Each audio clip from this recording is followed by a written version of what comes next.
De retour sur le plateau de C'est Midi et nous recevions à l'instant Stanislas Pépé, grand caricaturiste qui fait la fierté de la Côte d'Ivoire en Europe.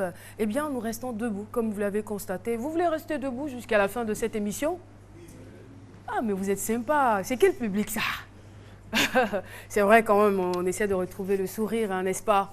On ne va pas rester triste tout le temps. On va poursuivre à l'émission et pourquoi ne pas retrouver le généreux sourire de Nessie Ndri pour le bien. Je l'ai provoqué. Pardonnez, j'ai provoqué Nessie. Nessie, on te retrouve tout de suite.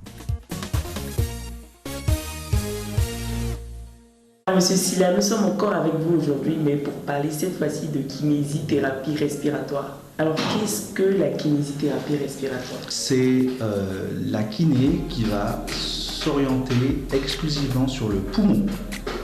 Le poumon, ce sont des manœuvres mécaniques qu'on va faire sur le poumon, quel que soit l'âge, ça va du nourrisson jusqu'à la personne âgée, pour permettre de retrouver la fonction du poumon. Alors, même si l'enfant n'est pas sujet à une maladie respiratoire, il faut forcément nettoyer le nez. Ça fait partie de la prévention. Si vous nettoyez le nez de votre enfant le matin et le soir, eh bien vous diminuez de façon sensible les risques pour qu'il attrape une pneumonie, une bronchite, même la bronchiolite, une otite. Voilà, c'est une technique vraiment qui va permettre de prévenir, parce que la porte d'entrée des microbes, c'est par le nez. Quand on ne nettoie pas le nez régulièrement de l'enfant, qu'est-ce qui se passe? L'enfant va être sujet plus facilement à des infections respiratoires aiguës. Et il faut savoir qu'en Côte d'Ivoire, c'est la deuxième cause de mortalité chez les enfants de 0 à 5 ans. Deuxième cause d'hospitalisation chez les enfants de 0 à 5 ans. Après le palu, c'est la pneumonie, les infections respiratoires qui sont les causes de mortalité.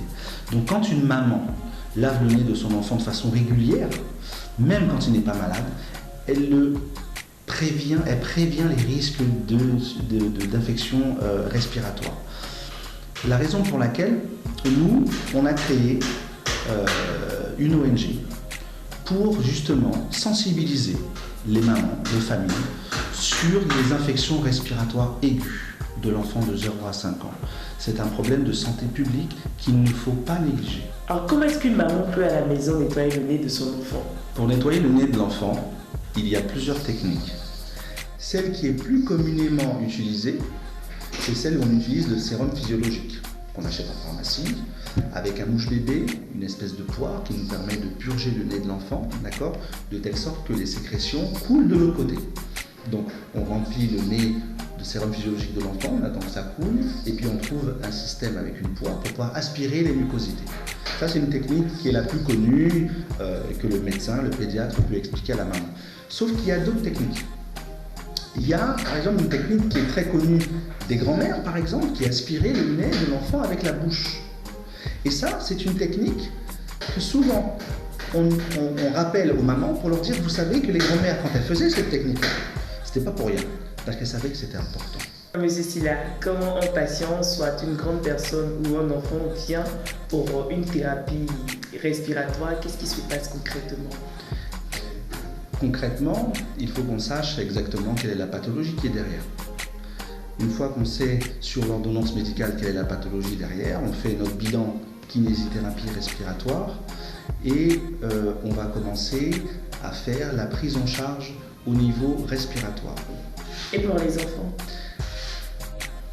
Alors pour les enfants, ce sont des techniques qui sont un petit peu plus différentes dans le sens où quand ils sont nourrissons, ce sont vraiment des techniques plutôt passives.